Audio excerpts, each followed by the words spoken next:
On today's episode of Gathering the Kings. Well, one of the things about our organization that is really important to understand is I have no yes men working for me. Not one. As a matter of fact, if I feel that somebody is doing that, that is like the unpardonable sin. Like they get called in my office, like, do not tell me what I want to hear. Tell me what you actually think. That's why to the point where in all of our meetings, we actually assign someone to be almost like a devil's advocate. So if everybody agrees, somebody has to disagree. And we pick that person ahead of time, and they have to poke holes in whatever we're doing. Find the other perspective. As my leadership team was sitting here and we're going, hey, we think this is time. We think that this is the right thing. Even the person that I paid to disagree with me was having a problem poking holes in the business case that I was presenting. That's when we knew. You are listening to Gathering the Kings with Chaz Wolfe, featuring fellow 7, 8, and even 9-figure business owners who have real battle scars from business and life, but have prevailed as the king that they are designed to be. We welcome high-performing entrepreneurs to the stage in order to reveal the real of the real on what it takes to build a successful business today. We dissect the good and bad decisions they've made along the way that give a true and accurate picture of the journey of success and how you too can get there. Through this dialogue, you will learn the value of growing your network and surrounding yourself with power players and kings like today's guest. Grab your pen and notebook because we're about to dive in. What's up, everybody? I'm Chaz Wolfe, Gathering the Kings podcast. Today, I've got Joe Altieri on the King stage. My brother, how are you? Good, man. I'm so excited to be here. You know, I also am excited, but we've got a little uniqueness here. You're going to have a little different story than most of my guests. You've got a little bit of a background that brings some flavor, and I'm excited to get to that. But before we do, what kind of business do you got, brother? I sell window screens. That does not sound very sexy, does it? So sexy. In fact, they're flexy. Sexy. They are. So they are the world's first and only flexible window screens. So we sell flexible window screens, which is impossible for people to imagine. But so people are gonna have to go on our website, check it out, see the videos, all that stuff. But of course. But yeah, it is a unique business and a unique product. But we're having fun doing it. We're having a blast. I love the attitude towards the non-sexy business, because honestly, let's just we look at all the businesses. Most of them aren't, right? Most of them are not. Most of them are not. We all can't be, on stage somewhere, but some of us are making a ton of money in the background with window screens. I have to tell you, what I have found is industries that people don't think about a lot are where there's tons of opportunity. Again, who sits around and thinks about window screens all day? Yeah. Me. Yeah. People who solve problems. Exactly. Yeah. Yep. So that's awesome. Well, I want to know from the top here is my same first question to all my guests. You've obviously had an immense amount of success. And before we get into your story, I kind of want to know what makes the heartbeat. Like, why are you doing this? But my secondary question, I'm going to give it to you already, is why still? Because you've already had a certain level of success. You've already been hitting the pavement. You've already had this, sail away moment. Why are you still at it? Well, I guess the best answer I can give to that is I love the people that are part of my team. I mean, I don't know how else to say that. Because we talk about it a lot. We get approached for buyout options and Sure. things like that. People have made significant offers for our company, and it really comes down to I'm still having too much fun. My COO is my best friend. I have some young people that I love mentoring them and seeing them grow and stuff like that. And it gives me purpose. I mean, right now, this is my purpose is to lead this little organization that's becoming much bigger. But this is what I feel that I'm called to do right now. Cool. That might change in the future. But for right now, I jump out of bed in the morning. I was here at the office at 6:00 this morning. Yeah. And not because I had to, it's because I wanted to. Yeah. And when that stops, maybe things change, but that's where I'm at today. What do you think fuels that? Because I mean, you're talking about the fire, right? Desire, burning desire. Think and Grow Rich talks about this immense thing that's burning. That's what you're referring to. Okay, great. Where does that come from you? Is that your background? Is that your upbringing? Is that just because you just had to get after it? Why does that even exist in you? Wow, that's a big question, man. Let me lay down on my psychiatrist's couch here. No, I mean, I've always had a drive in me, even from the time, when I was in middle school. I was an entrepreneur. I cut grass. I mean, I remember one of my earliest memories was my grandfather. I went to him and asked him for, I don't know, a couple dollars or something like that.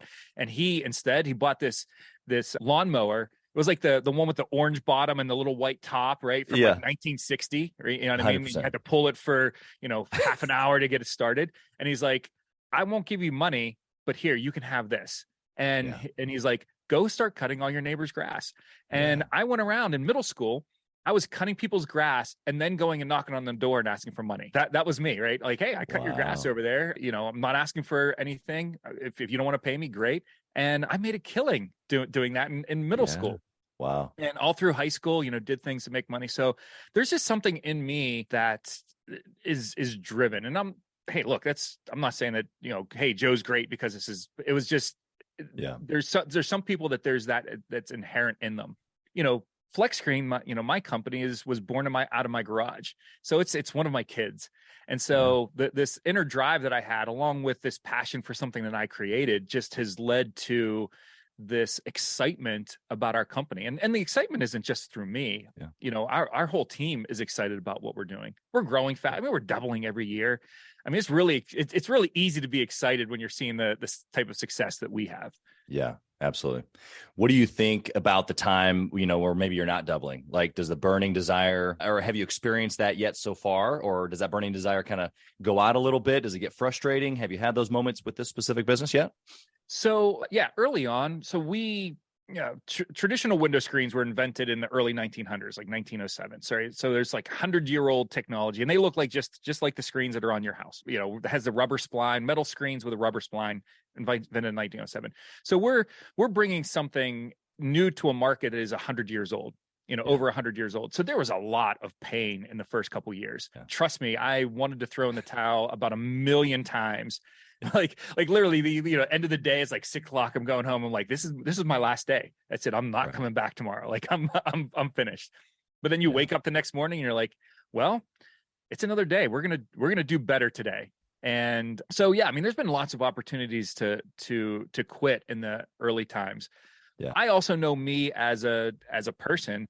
There will come a time where my little company, will become a big company that needs somebody that will help to sustain it. I'm not a sustainer type of leader, right? I'm a hunter. I'm not so there will come a time where this isn't as exciting for me, but we don't see that in the next, by that time I'll, be ready to turn it over to my son or some of the young people that have been on this journey with me. Yeah, you're right. There's a big difference between a CEO fire starter and a maintenance mode. Yeah. And so, that's a great distinction. And to also know where you're at in that life journey, I think is probably important as well. I want to know who inspires you. I personally, I have some great business partners that I look to and see what they've done in past businesses. Yeah. And they're the people that, I mean, I could give you like the Bill Gates, the pie in the sky ones, right? Yeah. And everybody knows who those are. I mean, we could talk about all those, but on a personal level, I have a couple business partners that are just amazing business people, and they have mentored me over the past several years. And they're the guys that really inspire me. They're the people that, when I have a problem, they have great advice, or maybe they don't even have advice, but they have new perspectives. That's probably a better way of putting it, right? Yeah. Yeah. And the guys that have been there, done that. But then from the other side, I see some, again, because of the things that I've gone through and some of the notoriety that our company has gotten, the young people that are trying to start businesses or have started businesses, and they're out there grinding away. Those guys inspire me too, where they're like, hey, I might fail 4 or 5 times and I'm still going to dust myself off, get back up and do it again. Yeah. And I get a chance to talk to a lot of them. Yeah. And there's a little point of pride that I have for them that they're out there doing what they have to do to be successful. Yeah, just to give you a chance to plug your show here. I mean, obviously you've got a podcast that helps entrepreneurs as well. If they're listening here to this show, they probably would like yours. What's the name of your show and where can they find it? Yeah, so because we were on Shark Tank, we do a podcast with other people that have been on the Shark Tank show, whether they've gotten a deal or not gotten a deal, but they were on. They actually walked down that hallway, had all the same pressures that I had. I mean, it's called Lessons from the Tank. So you can, look at it up on your podcast of choice. You can also look at I have a website, joealtieri.com, where I do a bunch of blogs and those shows are also on that website as well. Very cool. Yeah. I'm sure that a person listening to this type of show, listening to guys like you would get some major value there. So make sure you hop over there and check out Joe's show over there. But I want to go into your story a little bit. So take us back, like, maybe even pre-Shark Tank, or maybe you want to talk about that portion of it. But I want to know the garage story, the first couple of years. Like, how did this happen? Why'd you even think of this? Give us the beginnings. Yeah. So I was an independent manufacturer's rep in the window and door industry. So I sold pieces and parts to window manufacturers. So things like glass and silicone and hardware, things to make a window. Sure. One of the things that most window manufacturers buy are window screens. They don't make them themselves. Yeah. They buy them out. And I was really frustrated. I sold a lot of window screens, traditional aluminum ones.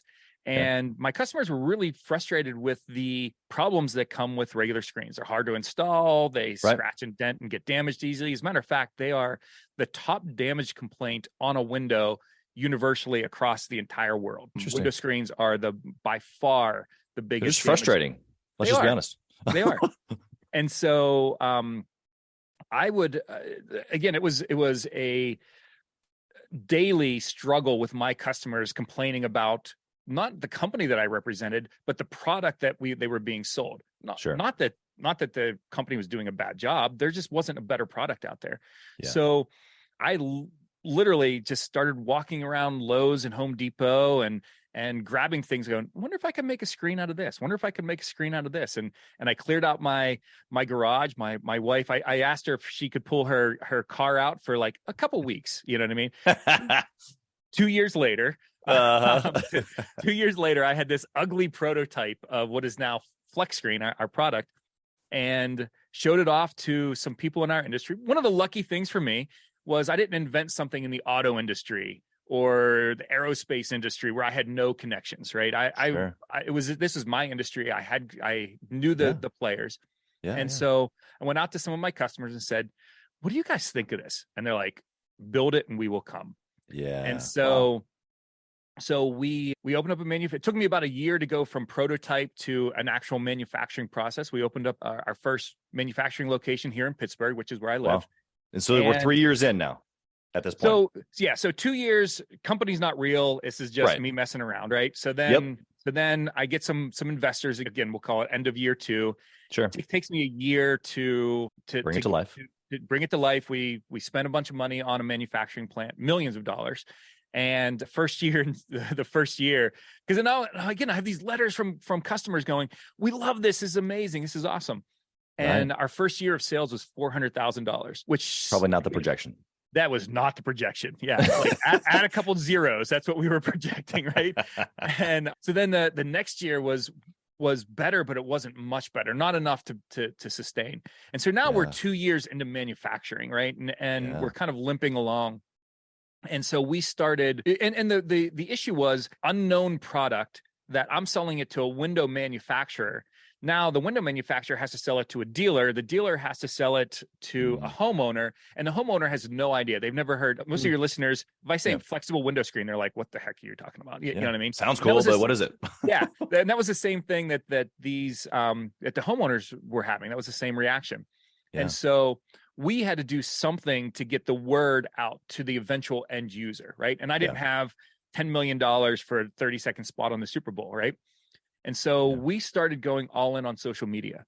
And so we just started, putting tons of money. I hired some people to just content creators, young people, and just said, hey, try it. Let's go. Yeah, let's just do some crazy stuff. So we were driving them over with cars, throwing our screens off of buildings, hitting with hammers, like doing all this crazy stuff, just trying to get attention. And a couple of our videos went viral. And through that, the Shark Tank producers found us. Now, just a little history. Most people that go on Shark Tank were either part of a cattle call or they put an application. There's about 100,000 people a year apply to be on the show, right? Yeah. Businesses that want to be on the show. Every year, about 4 or 5 come from the producers finding companies, and they actually invite us onto the show. Right. And so we were one of those. We got a phone call. And I personally, look, if you invent something, especially that's like something quasi cool, you hear, you should go on Shark Tank. You should go on Shark Tank. You should go on Shark. That's just, that's what they say. What did you think when people said that though? Well, it was like one of those, like, that seems really unrealistic that's going to happen. You know what I mean? First of all, if you go online, you can see how many people apply. Like, for us to rise to the top of that, put all this effort in. Right. And we weren't really a consumer product either. Most Shark Tank companies it's about getting to the homeowner, not two or three steps, hey, I'm changing an industry type of thing. Right. And so I didn't think there was much there. Like, yeah, that would be great, but sure. Pie in the sky. Yeah. And when they contacted us, I thought it was a joke. I thought it was one of my buddies, right? Yeah. And so we got an email saying, hey, this is so-and-so. I'm a casting producer for a popular show. We'd love to have you on. And I'm like, yeah, whatever. It's either a joke or a pay to play type of thing. You know what I mean? Right. And then we got a phone call the next day, like, hey, this is so-and-so, one of the casting producers from Shark Tank. I sent you an email yesterday. Could you please give me a call back? And I'm like, okay, well, now this is getting kind of serious. Like, we're going a little far for a joke. I should call this guy back. Yeah. Well, we looked up the number and it was Sony Picture Studios where the number came from. And I was like, all right. Yeah. Still possible a joke, but the likelihood's getting to be a little bit less, That's right. And so called back and they're like, hey, we saw your videos online. We think you have a great presence and we'd love to get you into the mix and see if this is something that will work out for both of us. And so we went on this freaking roller coaster. I mean, from the time we got that first phone call, I was out there filming in 6 weeks. So it was intense. Now, most people, it takes them like a year to through the application process. Through the application, and there's like all these things you have to go through, and they keep cutting things. But yeah, it was pretty intense. But went on the show. Had a couple sharks fighting over us for a little while. We were one of the most popular clips because Barbara and Lori were fighting, and Barbara dropped the F-bomb on national TV, and it was in a spot where they couldn't cut it, so they actually had to bleep her out, which typically doesn't happen. It's a family show, right? Yeah. And so we were like one of the most popular clips for a while, but got to deal with Lori Grenier, and it's been off to the races since then. Yeah, we have 7 manufacturing plants now. We're growing like the weed, 150 employees. It's come a long way over the past, little over 7 years now. Yeah. To go from my garage to where we're at now. Is it, I mean, most people are wondering, from that level of connection, is it just people that Lori knew? Is it process that you guys, because you said you had to sell to this person, that sold to this person, that sold to this person. Did you kind of make a new path? Like what was the catalyst in all of that, obviously outside of the notoriety, being on a TV show, getting an incredible partner, or was that it? Was that a big part of it? It was a bunch of things. It was like the snowball was getting bigger anyway. You know what I mean? So again, the grind of bringing new product in is a grind. I mean, it's real. You have to continue smacking your head against the wall until you finally get through. And so as we were making progress with the window manufacturers and the window dealers, then Shark Tank hit, right? So now all of a sudden it's no longer an unknown product. You know what I mean? Shark Tank brings a tremendous amount of credibility to any product that gets a deal on there. Sure. Yeah, of course. There is a big risk to Shark Tank. If you do a bad job, it is just as damaging as it can be a positive. You know what I mean? So we've all watched that episode where we're like, dude, oh my goodness, what are you doing? What's funny is I had watched the show a couple times, a handful of times. Sure. But I wasn't like an avid Shark Tank watcher because I was going through it, right? You know what I mean? We're building businesses. We don't have time for that. and then you see like some people that get deals. You're like, oh my God, how does this person get a deal? Like he has, but seriously. All that to be said, there came a point where I had to write my pitch, like hi Sharks, my name's Joe Altieri from Pittsburgh, Pennsylvania. Like they do that little pitch. Yeah. And so I'm like, okay, I need to marathon Shark Tank episodes. So about 6 o'clock in the morning on a Saturday morning, I start watching Shark Tank episodes. About 7:30, one of my daughters came down, sat next to me on the couch, and we watched this episode where this guy just got absolutely destroyed. And she looks at me, she's like, "Are you sure you want to do this, Dad?" Yeah. Well, I was certain until you said something. Yeah, I was like, "Are you concerned for me or your reputation?" Because because she was still in high school at the time. Oh yeah. But yeah, it's, so back to your original question. So the snowball was getting bigger. Then Shark Tank hit. Lori did help us to get into Home Depot. So now we had started an e-commerce, like, a homeowner can buy our stuff. And we were doing really well with it. And then through Shark Tank and Lori's efforts, we got into Home Depot, and we're launching with Lowe's and some other ones this year.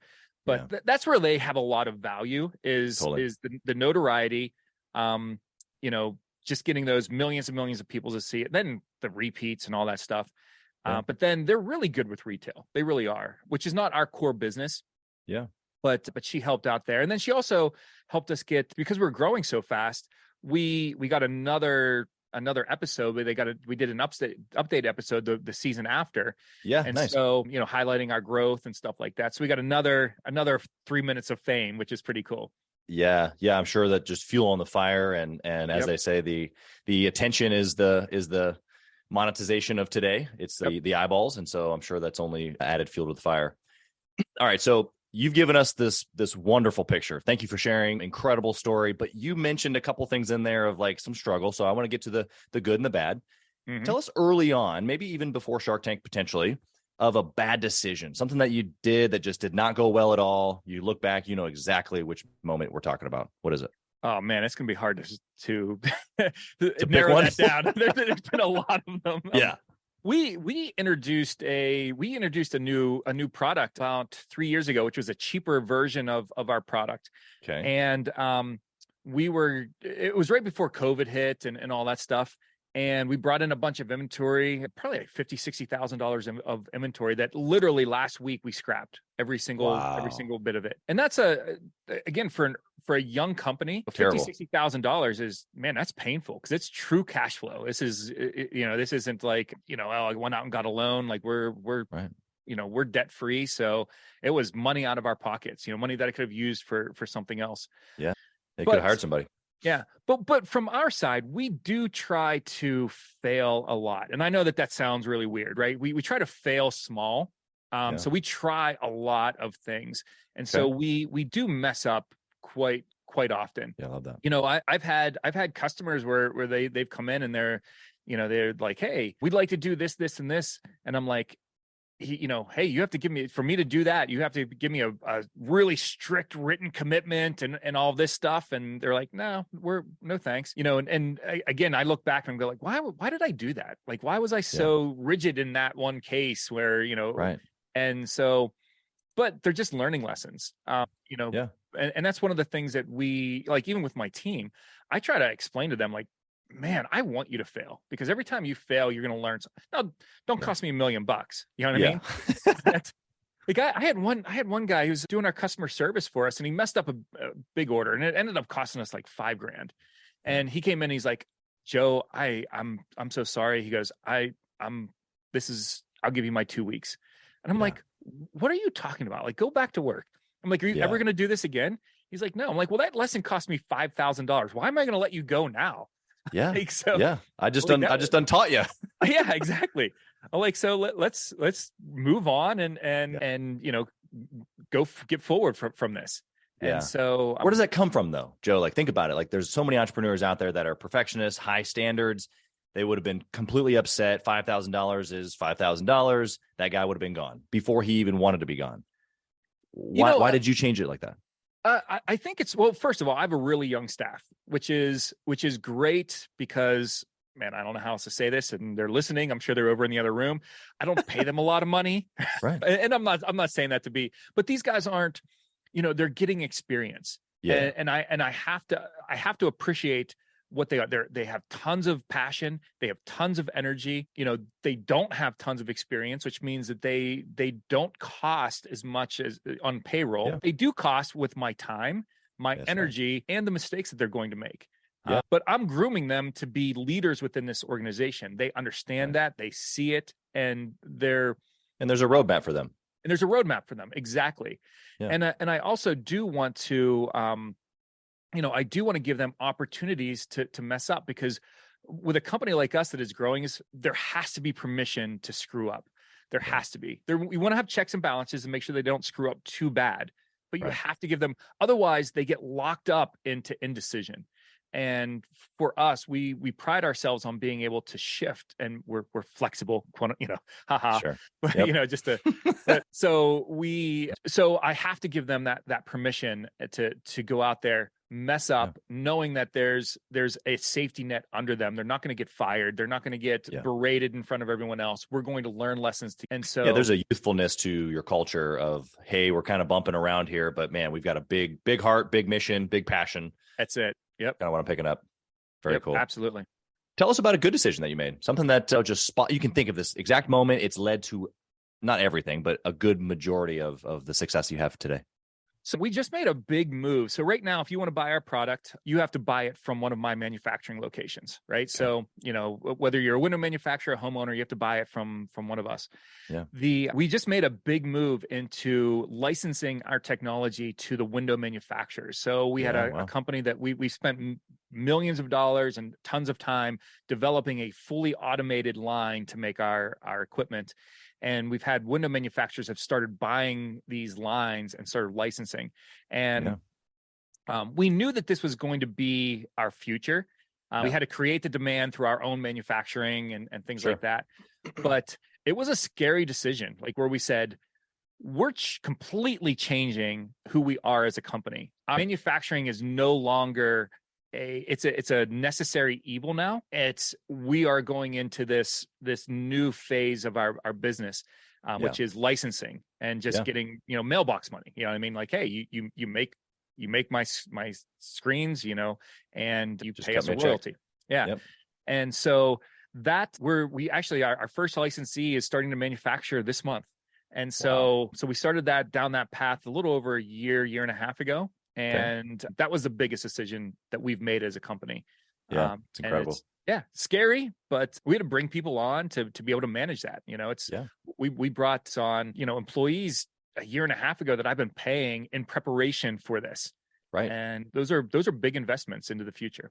How did you know at that moment, like you said, it was an identity shift in your company, right? Like, this is not who we are now. We know this is who we need to be. How did you know then was the moment to start making that transition? Well, one of the things about our organization that is really important to understand is I have no yes men working for me. Not one. As a matter of fact, if I feel that somebody is doing that is like the unpardonable sin. Like, they get called in my office, like, do not tell me what I want to hear. Tell me what you actually think. That's why to the point where in all of our meetings, we assign someone to be almost like a devil's advocate. So if everybody agrees, somebody has to disagree. And we pick that person ahead of time, and they have to poke holes in whatever we're doing.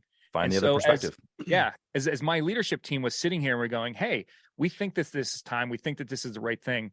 Even the person that I paid to disagree with me was having a problem poking holes in the business case that I was presenting. Yeah. That's when we knew. And again, we could have all messed up 100%.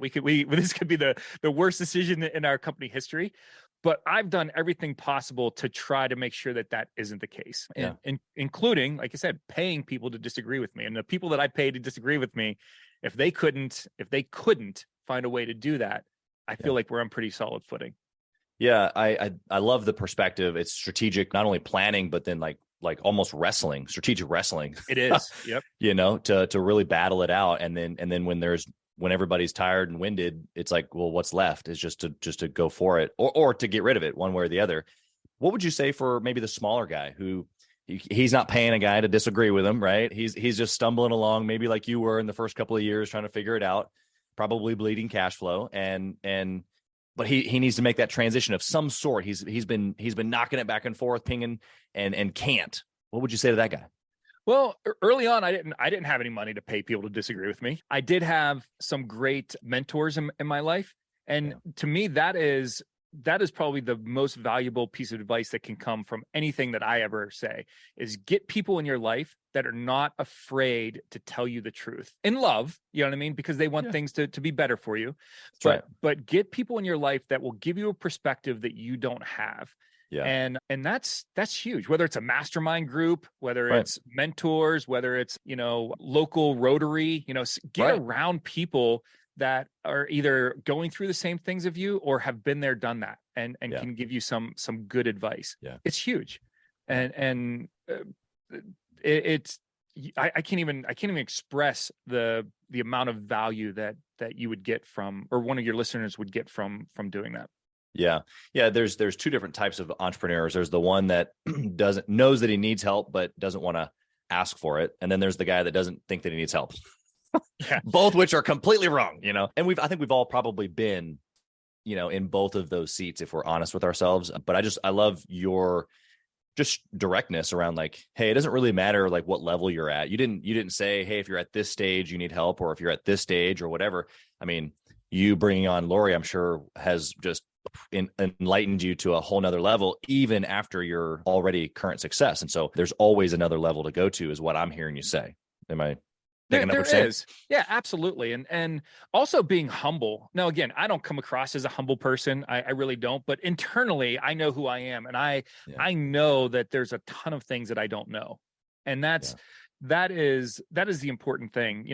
I'll give you a great example with Lori. We're doing our displays for Home Depot. And we always talk about flexing our window screen, right? That's just how we describe it. The name of the product is Flex Screen, right? Yeah. And she's like, Joe, I want you to think about this from a homeowner's point of view. They have no idea when you say flex a window screen. Does that mean flex like your arms flex? Is it mean what does that mean to a homeowner? Or why do I need it to flex? Why do I need it to flex? And she's like, a homeowner word is squeeze. Like you squeeze the thing, and you're like, it's much more descriptive when you think about squeezing a screen, blah, blah, blah. And I could go, you're a moron, Lori. You have no idea what you're talking about. Why? This is flex screen. I could go all that stuff. But you know what? Every one of our displays in Home Depot says squeeze it, like squeeze your screen, because she brings a perspective that I don't have. Yeah. And she's also much more accomplished than I have than I've ever been in a lot of areas of business. So why wouldn't I take her advice and at least strongly consider it? Yeah, exactly. That's the other thing that I do internally is, if somebody gives me advice, I almost use that as a default in my head, and instead of my opinion being the default. Right. Again, that's a big shift. That's a big mental shift to say, maybe they're right. And let me think about it as if they are right. And what are the negatives of them being right other than my pride? If it's only my pride, then that's a stupid reason to do it. Yeah. Yeah. But if there's no other negatives, well, who in the heck cares? If I take zero credit for anything else that happens within my organization, hallelujah. I don't care. You're talking about an incredible heightened awareness, And is this learned? Is this something that you just had innate inside of you? Give us someone's like, I don't know how to do this. How do I become like Joe?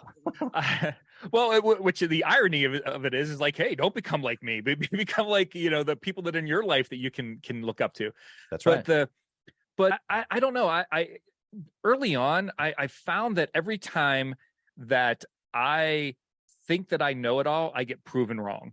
And so I've just gotten to this point where I would prefer to use the people around me and the expertise that they have rather than trying to rely on myself, because me relying on myself left me sleepless at night. It left me, sick at times. This business almost killed me several times just because of the stress, because it was all on my shoulders.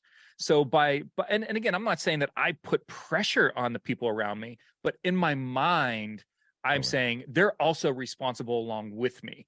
And along with that responsibility comes my trust in them. And I have to do that internally before I can do it externally. Yeah. So good. Does that help? Oh yeah, no, it's good. It really, it breaks down to a level of intensity that just is that we're always constantly pushing at, which then obviously what comes out of that is the pressure. And then the people around us either, like that or they don't. Yeah.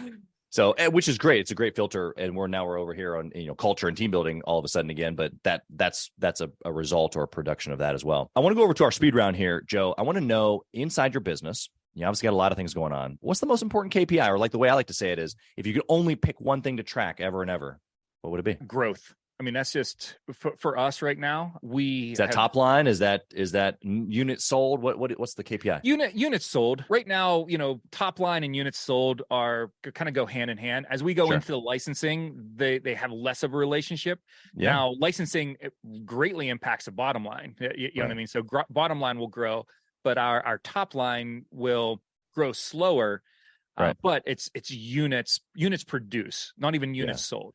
Because we're trying to take over a market. We still have of our general market in North America, we're still less than 2%. Yeah.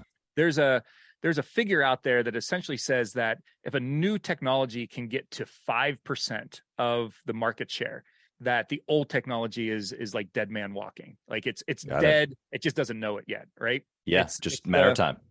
Yeah, like how many people? I remember back in the day when cell phones came out, right? There was very few people that had them, right?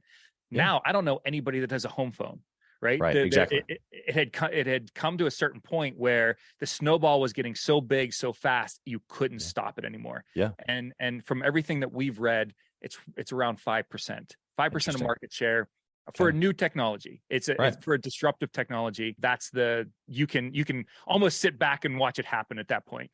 So it's for us, it's units produced. How do we grow? How do we get more and more of our units out in the wild?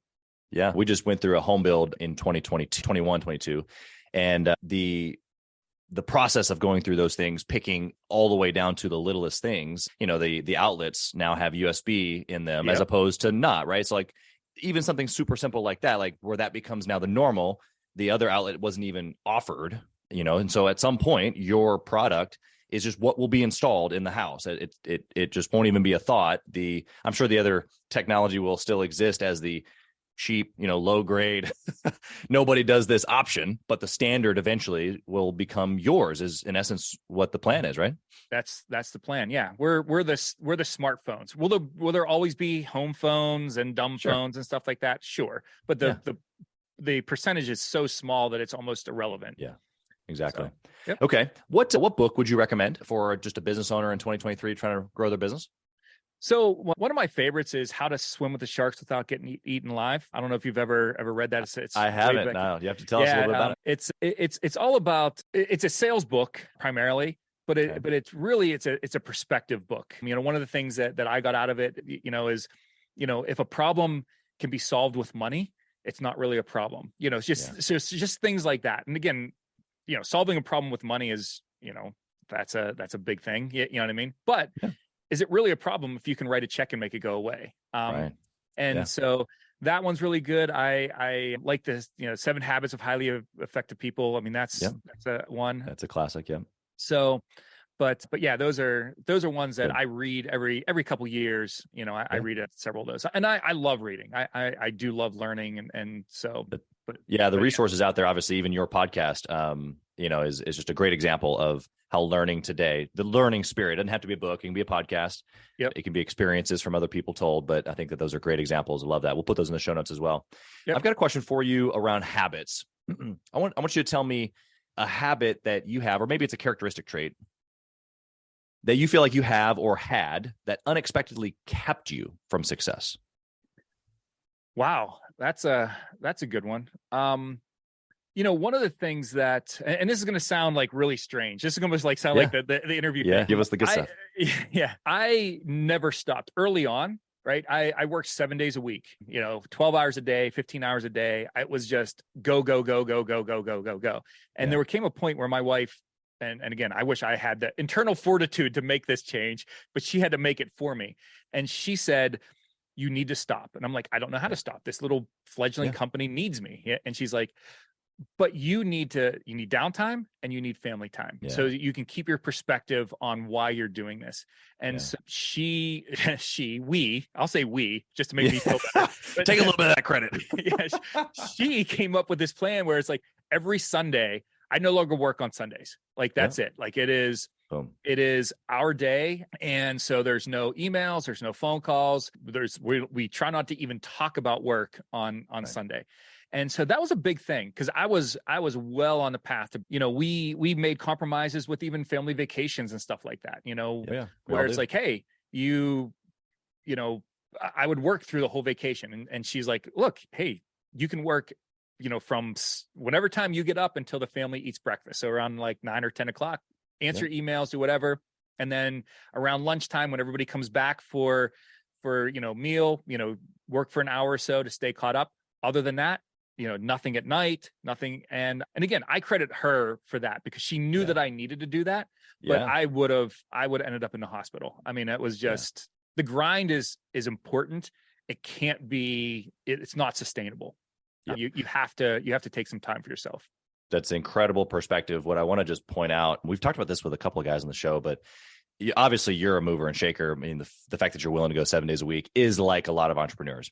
I think that a lot of guys don't really realize that there's an engine inside of us, and some more than others. I mean, 7 days a week for a long period of time, I can say I've done that, right? And so when you look back, you're like, sometimes that's what it takes, right? Especially if it's a new baby and a business form.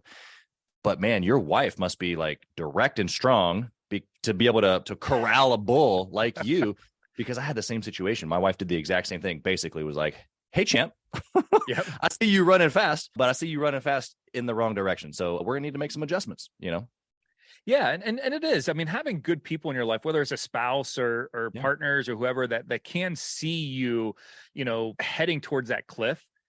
Is, again, that's important. Like even my staff, I mean, there's some times where like, hey man, why don't you take an afternoon off? Like, we got this, just go relax. And so it is good people that it's good to have people around you that care enough to tell you those hard things you don't want to hear. Yeah. Especially in those moments where that you probably could, and it's almost maybe of a guilt factor. And when you have the guy that you really do trust say, hey, I got it, go, that's pretty special to be able to have that type of person. So this parlays perfectly into my next question, which is about family. I mentioned to you briefly before I hit the record button that we've got this family mastermind cruise coming up this year. And the same revelation that you just described is very, very similar to my story, where it's like, okay, I've wanted to go hard after business, and I have gone hard after business, but I love my family, my wife and my kids, and it's just always been lopsided. And the last couple of years, I've really tried to be more intentional about that. And so I want to know, what have you done? You kind of gave us some information about Sundays and being kind of blocked off like that, but what's been some like practical structure, or maybe even just mindset between you and your wife that's enabled you to go as hard after your family as you do for the business? So one of the things that I talk about a lot, even with my staff, is that Flex Screen, our little company here, can't be a mistress. It can be a child, but not a mistress. Interesting. Big differentiation, right? Yeah. So that it's part of our family. Because the work-life balance thing, and I know people like talking about it. It's a freaking. It doesn't exist. It doesn't exist. There's no such thing. There's no like, oh, I'll do this over here and this. Like, if you're really an aggressive entrepreneur, they are so intertwined. It's hard to tell them apart, right? Absolutely. So we go out with friends and we talk about business stuff because they're curious and they want to talk about it, and I'm passionate about it. If I was like, nope, I'm sorry, work-life balance, I don't talk about business at After dinner 5. with family. It's like it's not real. Right. So integrating it into our family life has been really, really important.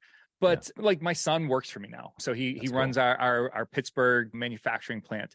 My daughters, they, every time we get new Flex Screen gear, new t-shirts and all this stuff. And I mean, they're down here, they gobble it all up and they give it out to their friends and stuff like that. So it is part of our family. And that's a weird thing. It is that my wife doesn't feel jealous of it. My kids don't feel jealous of it. Yeah. They're proud of what we're doing. Yeah. They embrace it. And they do. They embrace it. But that's also important. There's times that you, as an entrepreneur, have to turn it off. You know what I mean? You have to be able to say, you know what, I'm not going to take my cell phone. Like, my wife and I went to go see a Cirque du Soleil show last week. Yeah. Didn't even take my cell phone in. Like, I don't even want to have the temptation of emails going off and me looking at them and her feeling that I am disconnect. Yeah, that I'm disconnected from what we were doing together. And so. But again, those are things that you have to purpose to do. You have to purpose to make it part of your family. You have to purpose to take the time off that you need to take that off.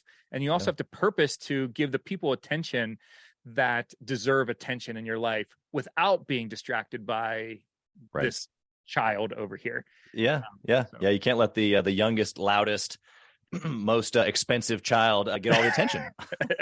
And that's exactly what it is. That's awesome. I so appreciate the dynamic that you set for us there of child versus mistress. And then you circled it back around later. I don't know if you meant to or not, but as far as the jealousy factor, because wow, what an incredible picture that would be if your kids and your wife, if there was a mistress in play versus another child, like their perspective of the business is what that is. Of course, for you, yes, like that would be a dynamic change as well. But for them to embrace it, to be open to it, to want it to be part of their life as well, of course another child would be welcomed and honored through that process. And there's a balance even in that of them being open to that. So just really, really appreciate that. That's really good. Probably going to steal it. No, I got problem. one last question here for you. Yep, Joe, right. I want to know if you could whisper in the younger Joe's ear, what would you say? Man, I'm gonna take this back to so I was married very, very young, and I would tell younger Joe to make sure to take care of my wife Alicia better than I did when I was young. Yeah. Again, I know this is not a business thing, right? But business life, it's all together. It is. And I cannot stress enough how important my wife has been to my journey as an entrepreneur, and how big of a pain she could have been if she wanted to be. And she was so supportive through all of the craziness that has happened. I've met a lot of people whose spouse was the reason that their business failed. You know what I mean? For whatever, the plethora of reasons. Yeah. And I would tell my younger self, like, you need to hang on to this one, do whatever you have to. Not that I treated her badly, but she is a big way, a big reason that we are as successful as we are today. Yeah, it's a catalyst. It's a perspective that you just don't know until you know. Yep. And you can look back with that perspective now and be grateful, thankful. That's probably the attitude that earlier on maybe you just didn't have as much, which I think we can all be there. Absolutely. Yep. But you're right. I mean, 2 years in a garage fumbling around while she parked outside in Pittsburgh, I'm sure she had other friends going, he makes you park where? Right? It could have died a long time ago. Even better was the conversation. Again, I don't know what conversations you've ever had with your wife, but I made a really great living before FlexScreen. And so I went to her and said, hey, you know this ugly thing that I made in our garage? I'm going to bet our life savings, our security, everything on this thing, because one of my partners that came on, they're like, hey, we're willing to invest, but this has to be your number one thing. So I had to quit what I was doing before and make a bet on this. They didn't want me to be in halfway. Good for them. Yeah. That was great. Absolutely. Yeah. They should have done that. But man, to have the faith of a spouse go, hey, if you think this is the right thing to do, let's do it. That's huge. It is absolutely huge. Yeah. And of course the alignment in that, but I don't know about you, because you're talking about from the almost like a entrepreneur perspective, but just like from a guy, when my wife has done just what you just described, I'll run through walls, bro. Absolutely. Like I don't need any other motivation. I mean, I love listening to that type of stuff, but I wouldn't need any of that. If she just came up here and said, hey, look, I trust you. I believe in you. Go get it, champ. Yeah. I'll run through days of walls. Absolutely. Yeah. Again, the difference between, well, I think you're making a mistake, but go do whatever you want to do anyway. Man, that is a completely different message. That's still a yes, right? But it's not the same yes as I trust you. You have this, you know what I mean? We're here to support you. And I had little kids when we started this. So it's, big deal. Big deal. Joe, you've been incredible. I want to give the listeners an opportunity to find you, find your product. Give us a little promo here. Where can they find your product? Obviously in stores, but maybe online. Give us the juice. And then if they want to just reach out to you or they want to find your podcast, how can they find all that? Yeah. So you can go on homedepot.com, homedepot.com/FlexScreen. FlexScreen is all one word. Or you can go to flexscreen.com. You can order screens either way. If you're buying new windows, tell them that you want FlexScreen on them. I'd really appreciate that. If you're interested in our blogs and our podcasts and all that stuff, you can go to joealtieri.com, which is JoeAltieri.com. Love to have you love to have your listeners as part of the crew that listens to our podcast every couple weeks. So love that. Good stuff, Joe. You've been incredible. Again, thank you for just the journey of success that you've been able to share with us. and wish you nothing but blessing in 2023 on your business and your entire family, including that child business, and of course your partners and your team as well. Thank you for being here. Thank you for having me. Thank you for listening to Gathering the Kings today. I hope that you were able to pull out a few nuggets to go apply into your business right away. More importantly, though, I hope that you're realizing that it takes more to be successful than just being by yourself, doing it all on your own, carrying the weight all by yourself. What I have realized, not only in my own journey from multiple businesses and multiple different industries, and now interviewing literally over 200 or 300 other very successful 7, 8, and 9-figure business owners, is that it's tough to do it alone. And so Gathering the Kings literally exists to bring together successful entrepreneurs. In fact, we are putting together 1,000 kings, specifically who are grateful but not done. We're intentionally assembling kings who fight tooth and nail for their business, family, and communities. And here's what we believe, that in the pursuit of excellence in those areas, that it ignites within us the responsibility to govern power and forge a lasting legacy. So if that relates and resonates with you, and you know that you need people around you, sharp, qualified, other very successful business owners, I want you to go to gatheringthekings.com. I want you to take a look at what we're doing and see if it makes sense for you to be part of our pursuit to 1,000 kings. Talk soon.